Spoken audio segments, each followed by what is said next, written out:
Many say that there are reasons why Majora's Mask is one of the darkest Legend of Zelda games created.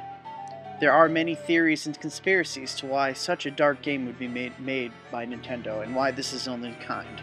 So, come and join me as we discuss one of these theories.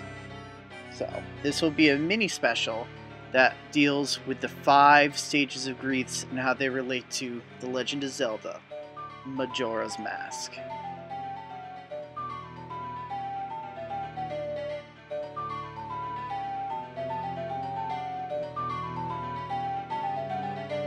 Majora's Mask begins as a story of loss. Link has parted ways with Navi, his dear friend, and in his grief sets out to find her. As Int has emphasized the depth of his feeling of loss, his trip takes him deep into the Lost Woods at the very fringes of Hyrule, where he encounters the Skull Kid, a character whose friends scorned him and cast him away. This chance meeting drags Link into Termina, a land racked by death and grief, where Link is forced to face his own emotions.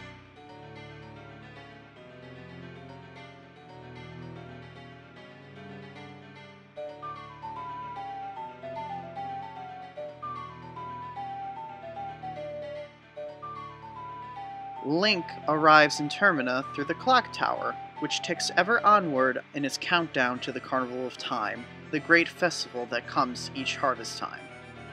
As people live out their everyday lives, running errands, making appointments, and setting up for the carnival, an ominous moon looms overhead, threatening to crush the whole land. Because of his Deku Scrub form, Link is confined in terms of where he can go and what people are willing to tell him. But a visit to the mayor's office reveals an important struggle brewing just beneath the surface of all goings-ons. You cowards, do you actually believe the moon will fall?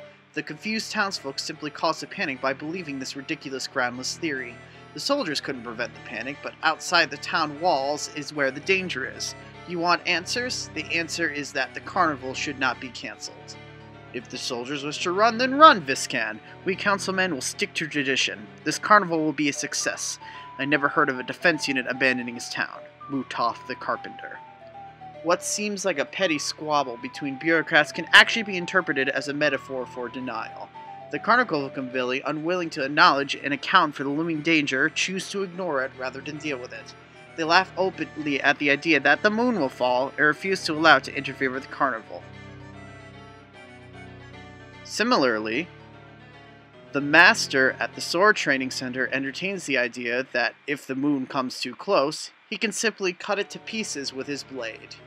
In both cases, we see an inability to grasp the reality at hand and foolish fantasies arising to take its place.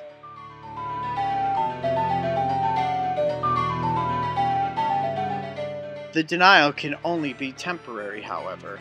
Eventually, most of the Carnival Committee is forced to face the music as the moon, drawing ever closer with each passing hour, gradually becomes more and more difficult to ignore.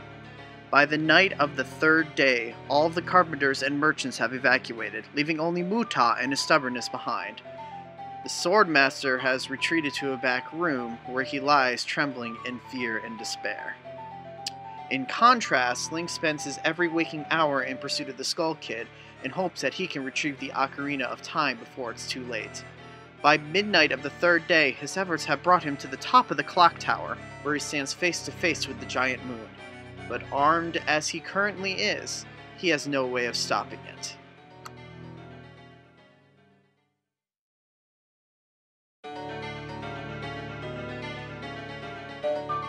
The only way Link can get out of this situation is by remembering in the past the Song of Time, and in the end he too is forced to enact a sort of denial by using the Song of Time to reverse the flow of time, undoing the events leading up to the Great Fall, and giving himself a second chance to set things right.